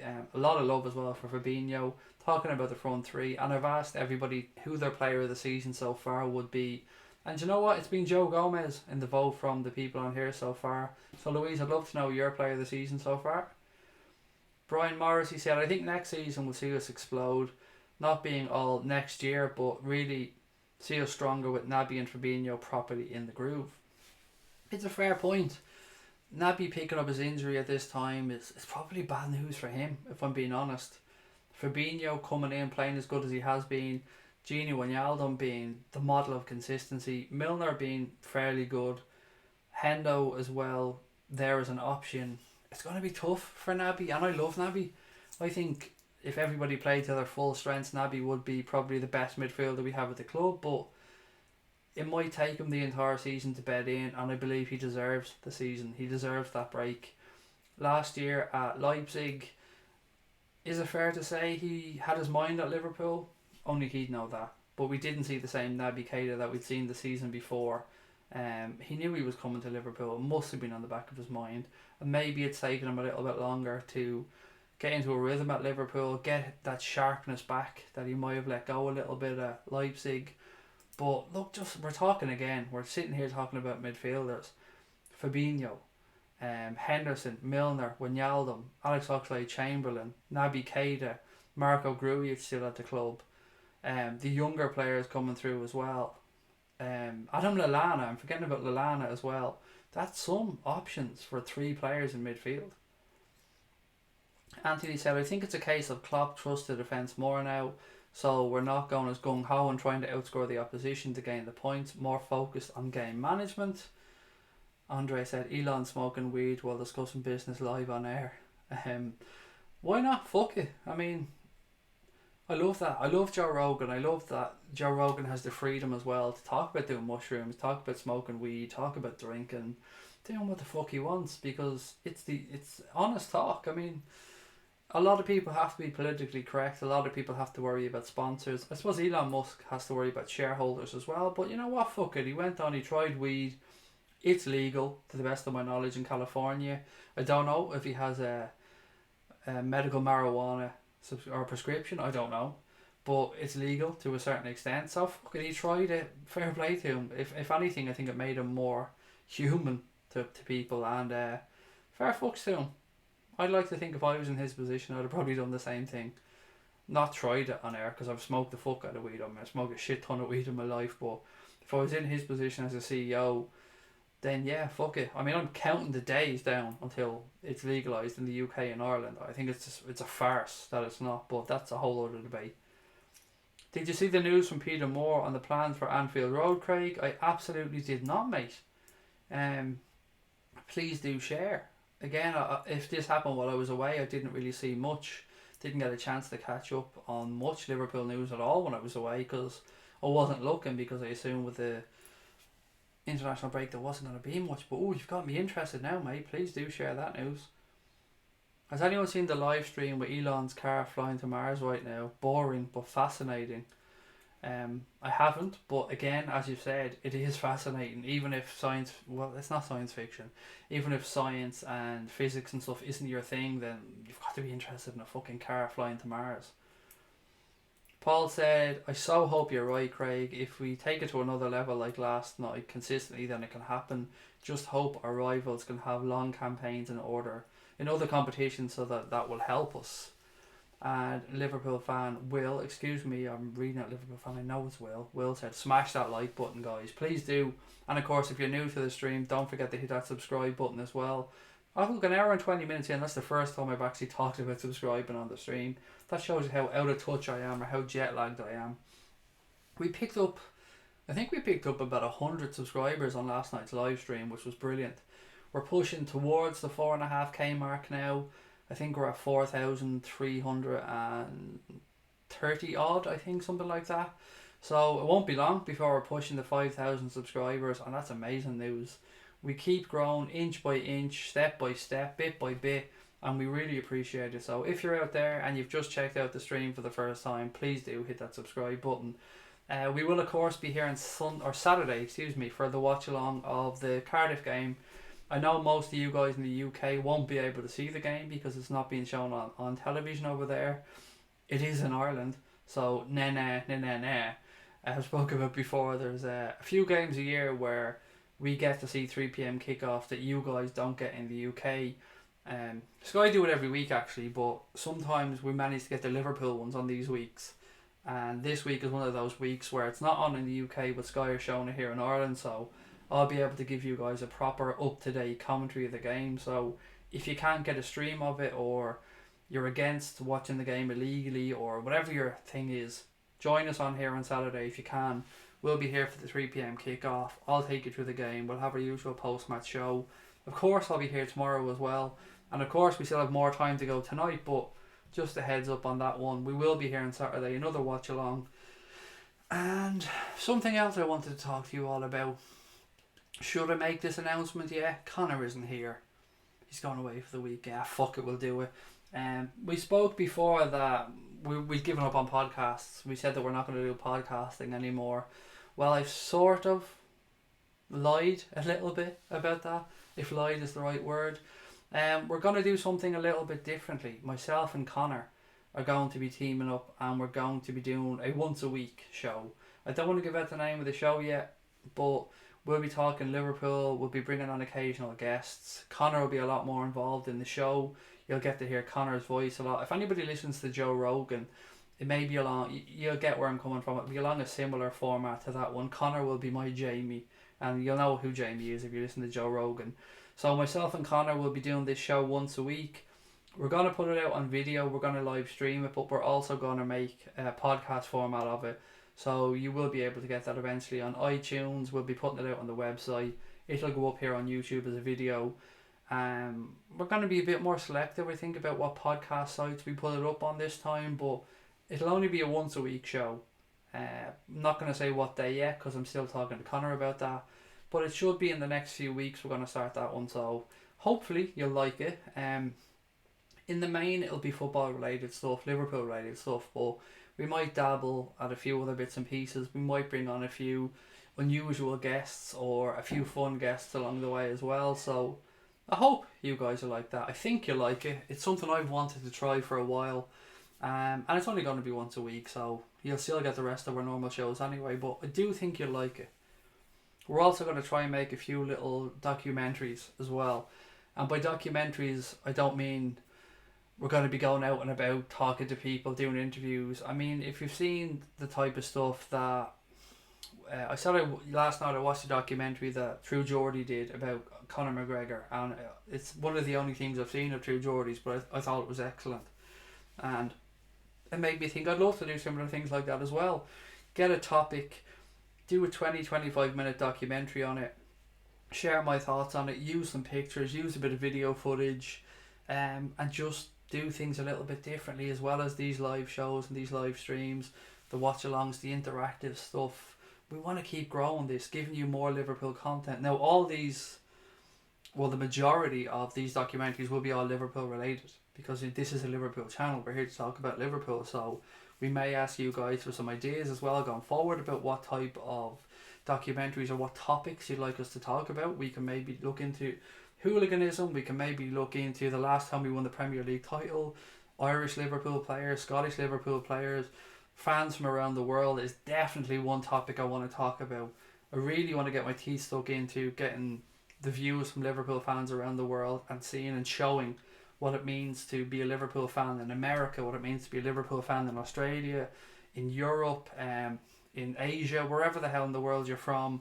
So that's something I want to do as well. So I know I've often talked about us going to grow and do more stuff, but it is happening behind the scenes, trust me.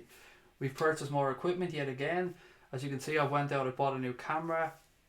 We're going to be crowdfunding for the proper camera that we spoke about before, so we'll give you more details on the crowdfunding as that goes forward. Now look, you guys know we're not people on here who try and sell stuff. We're not people on here who put our hand out all the time, but we spoke about this before. We said we'd like to buy a proper studio camera at some point, and we asked people would they think crowdfunding is a good idea. We got back a massive yes, so we're going to put that out there in a few weeks. We're not going to put any time scale on it. If it takes 3 months, 6 months, a year, whatever it takes, we're going to do it. We're going to try and crowdfund that camera, which will allow us to make much better content going forward. But either way, no matter what happens, all our content on here is going to remain free. We've said it to you once, we've said it 1,000 times. You will never ever have to pay for content on Anfield Agenda, because it's a fan channel and we want to give it all out for free.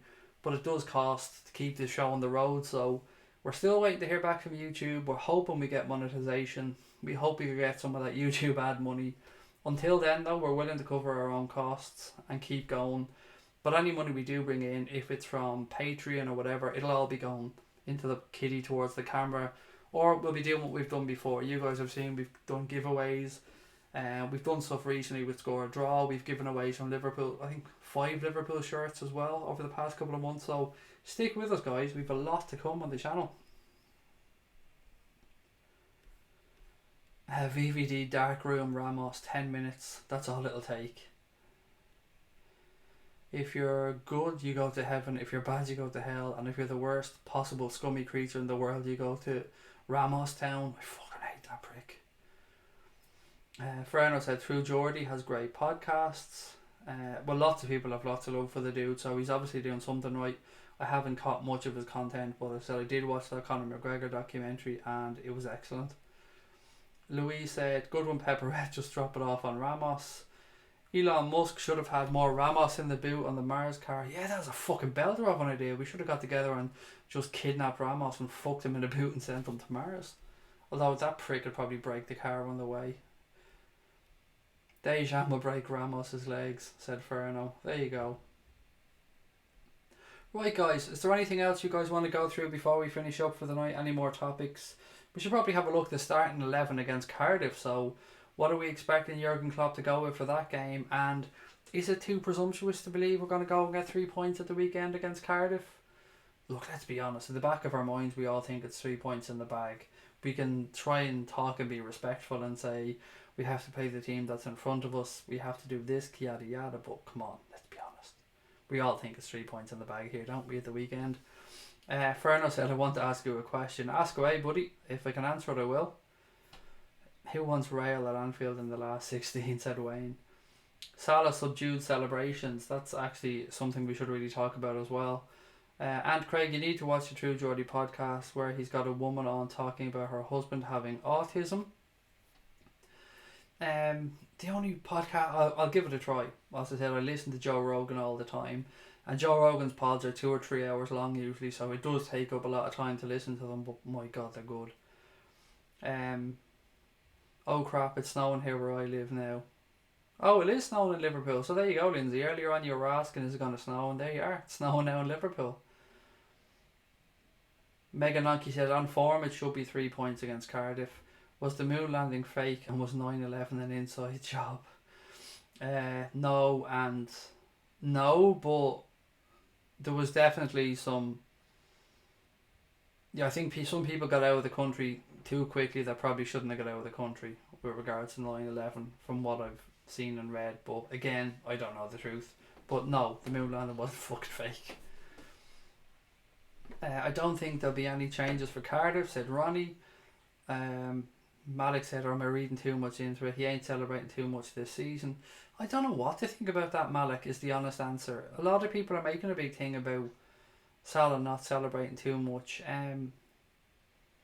Maybe he's reflecting. Maybe he's had a lot on his mind. He's had all the stuff with the Egyptian FA. He's had a lot of stuff from fans as well. A lot of pressure from Egyptian fans with the World Cup.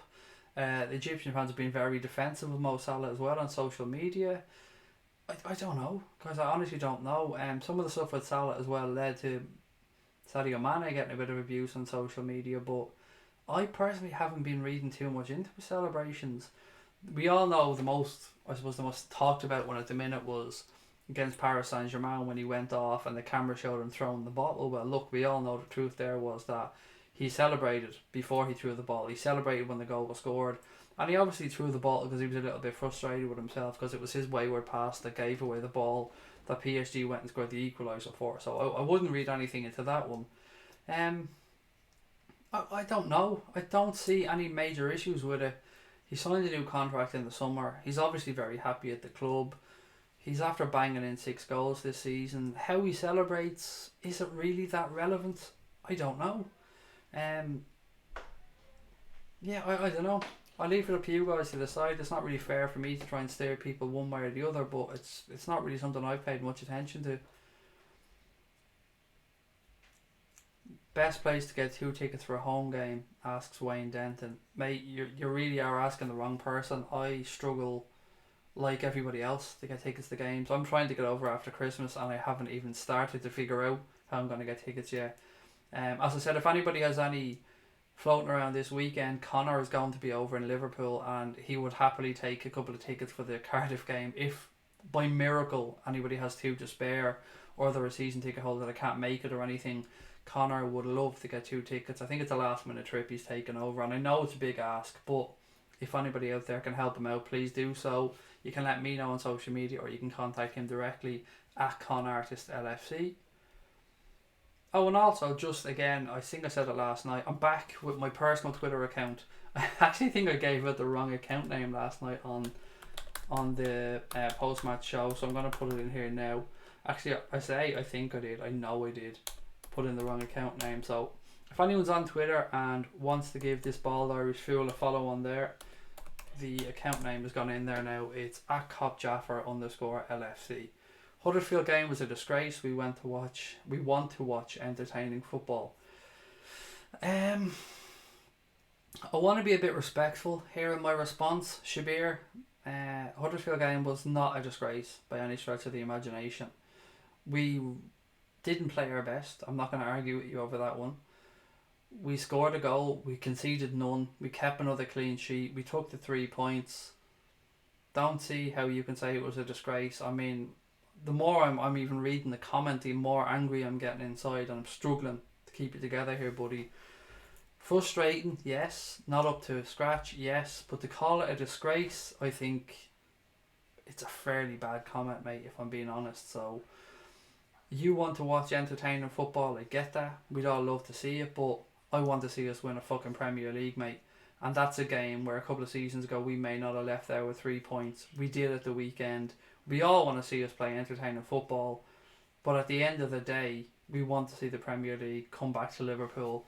Well, I say the Premier League, we want to see the league title come back to Liverpool.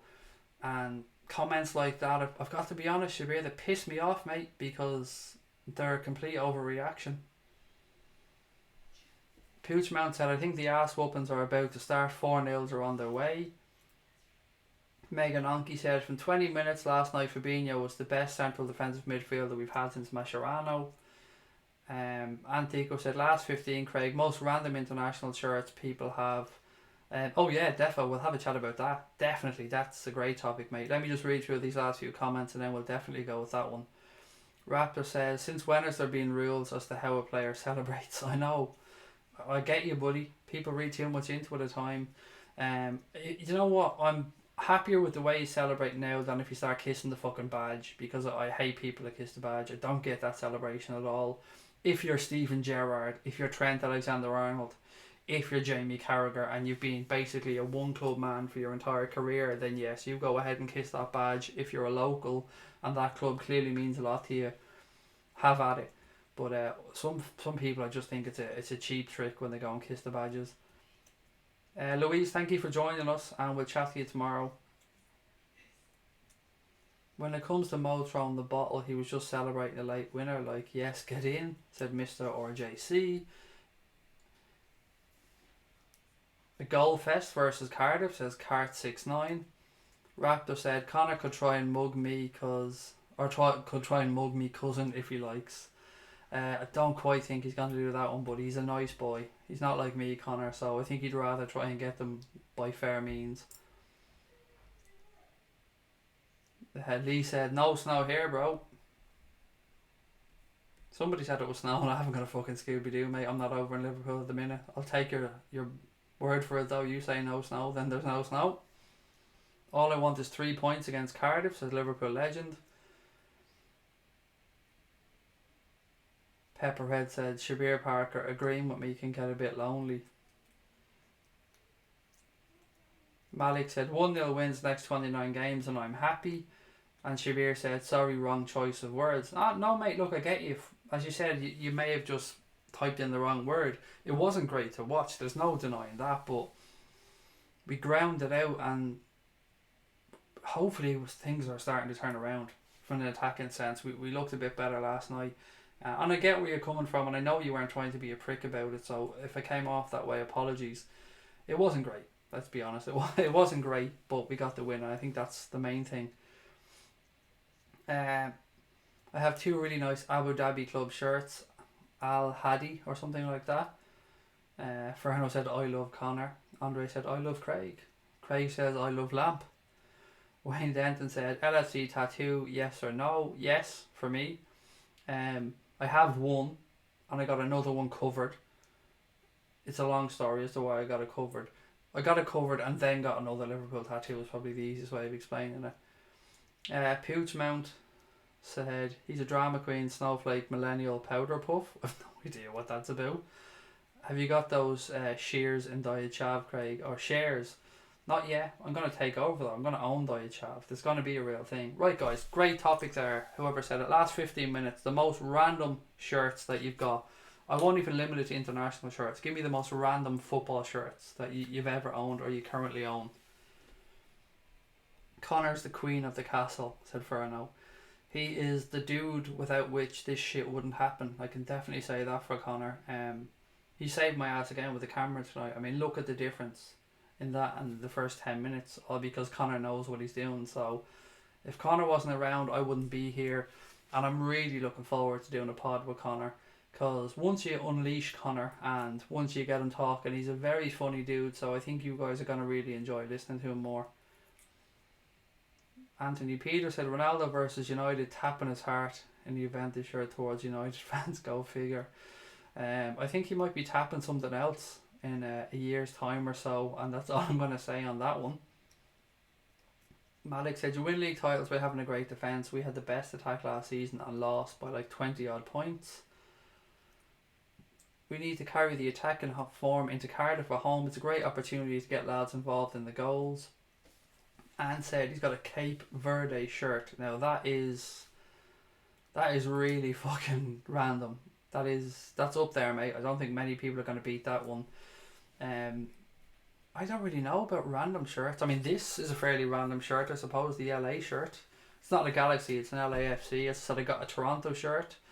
I have an Orlando City shirt.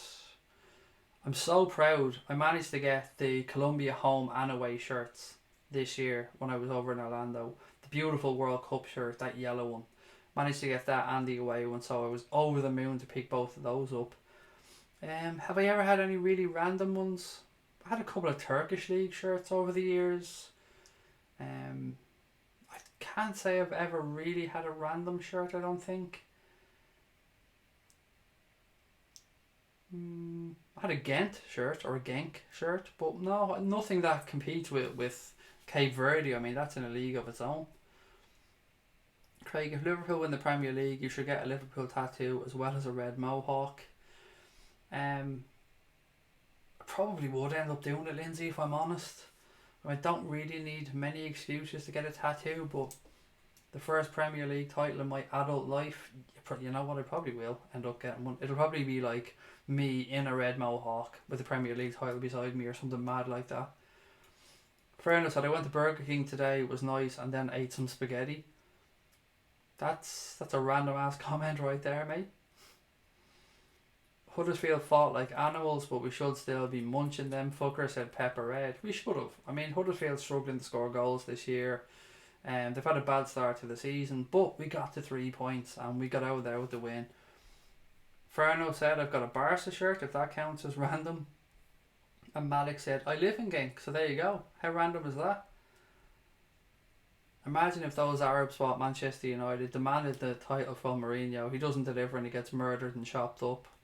I don't know who's watching this, so I have nothing but love and respect for all people in Saudi Arabia, and I will not be going into any consulates on my own at any time soon. No siree. Antico said, I also have a Burkina Faso shirt as my dad done a football camp over there a few years ago. That's fucking awesome, mate. I mean, that honestly, I love that. Cape Verde, Burkina Faso, that's class. Nice one. And your dad must be obviously involved in football, which is brilliant to hear as well. Christopher McVicker said, I have 2 Dortmund tops. Nothing that random, just think they're great tops. They are, mate. I love the colours. I found a really kick-ass shop over in Orlando. If anybody goes to Orlando regularly and, like me, always struggle to find football tops over there, I found a shop in the Florida Mall over there called United Soccer or United World of Soccer, and it's brilliant. I highly recommend it if you're in Orlando. As I said, it's in the Florida Mall, and if you head for, what's the name of, there's 3 department stores in there. There's Dick's Sporting Goods, there's JC Penney, and then there's one more that I can't remember the fucking name of. Yeah, anyway, if you're in the Florida Mall, it's United World of Soccer. They said they've 2 locations in Florida. Big shout out to those guys because they really looked after me when I was over there. They gave me some cracking deals on tops as well. But the choice of shirts, I mean, they had everything from River Plate to Mexican shirts, all the MLS shirts. They had every single Premier League shirt, and I mean every single shirt. West Ham, Spurs, Leicester City. Who else did I definitely see over there? Bournemouth. Like, they literally have every shirt. True story though, I'm not making this up. There was only 3 big team shirts on sale, and I mean on sale in the entire store. Not making this up. You can check it out. Ring the fucking shop if you don't believe me. Manchester City, Spurs and Roma. All their home shirts from this season were on sale, and they were the only current shirts that were on sale in the shop. And by on sale I mean like discounted, slashed down in price. They were down by $30 each, I think, for each of those shirts, home or away. I pissed myself laughing. Far Isle, if he's still online, he can confirm this because he was in the shop with me at the time. So he can confirm that Man City, Spurs and Roma's tops were the only ones that were discounted from this season shirts in the entire store, which it really did give me a chuckle. Even Leicester City shirts weren't discounted, like, but Spurs was. I had a good laugh at that one. I remember years ago everyone used to say how rare it was to find a River Plate official shirt. It is. They're like pulling hen's teeth. River Plate and Boca Juniors. They had, and I'm raging I didn't buy the Boca shirt. I kept saying I was going to go back and get it, and I just didn't in the end. I should have. It's a beautiful shirt, but yeah, it's a great shop if you're ever over in that direction. Wayne said I got bought an England shirt. What the fuck? Yeah, I don't want an England shirt clearly. Sterling and his agent can stay where they are. Farrell said I can testify that that was true on the sale shirts. Bought my first Liverpool shirt there as well. Great place. It was a really lovely moment for me actually to be there with Farrell as he was able to buy his first Liverpool shirt.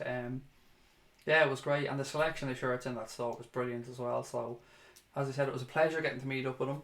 I still don't want to use his real name on here because it's not my place to do so, but my family enjoyed meeting him. He's a true gent, and great to see him get his first Liverpool shirt in the store. And he said, yeah, plasticky media slutty teams all marked down. The Raptor said he has an original 70s Dr. Feelgood t-shirt. There you go. Dr. Feelgood. I had, up until about 7 years ago, I still had the 1990 West Germany shirt, and then my mother fucking threw it out when she moved house, and I was raging. Didn't fit me now, wouldn't have gone anywhere near me, but it's a beautiful shirt. Fernell said I still dream about that Liverpool candy shirt in '88. Best ever Liverpool shirt in my opinion.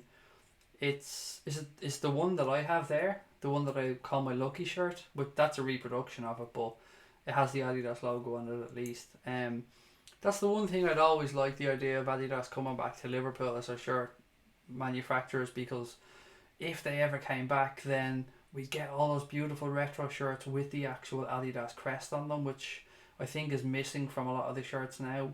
As much as I love retro shirts and stuff, and you know, I will buy a shit ton of them. I have loads of them, and I can't recommend Score Draw enough for those type of retro shirts, but they look much better when they've got Umbro or when they've got Adidas on them.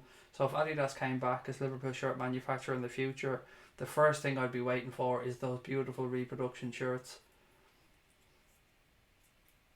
I have two really nice Abu Dhabi club shirts, said Lee. Rod said, good morning everybody, you're all up late.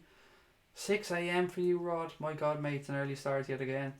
What happened to it, Raptor, said Ferno. He wants to know what happened to your shirt. Right guys, it is midnight, so I'm going to call it a night, if that's okay, and I will chat to you wonderful people tomorrow. We'll have a real good look ahead to the Cardiff game at the weekend, and as I said, we will be doing a watch along of that game. They're showing it over here in Ireland, so we'll be able to get up to date commentary for you guys and let you know what's happening in real time. Thanks a million to everyone for joining us again tonight. It was great fun. Apologies if my jet lag kicked in a little bit and I seemed a bit all over the place at times. A Bohemians jersey, said Brian as well, which is not random if you're Irish, I suppose. And thank you to Connor for saving my ass with the camera yet again. It looked pretty good, I have to say. I'm really liking that camera now, the way it's set up. So, all you amazing people, thank you. Don't forget to subscribe if you're watching the video, guys. And don't forget to drop a like before you leave. The likes have gone down a lot lately, so if you have a second before you head off, there's 69 people watching. If you all could just click on that like button, that would mean the world. Until then, guys, we'll talk to you tomorrow, and up the motherfucking Reds.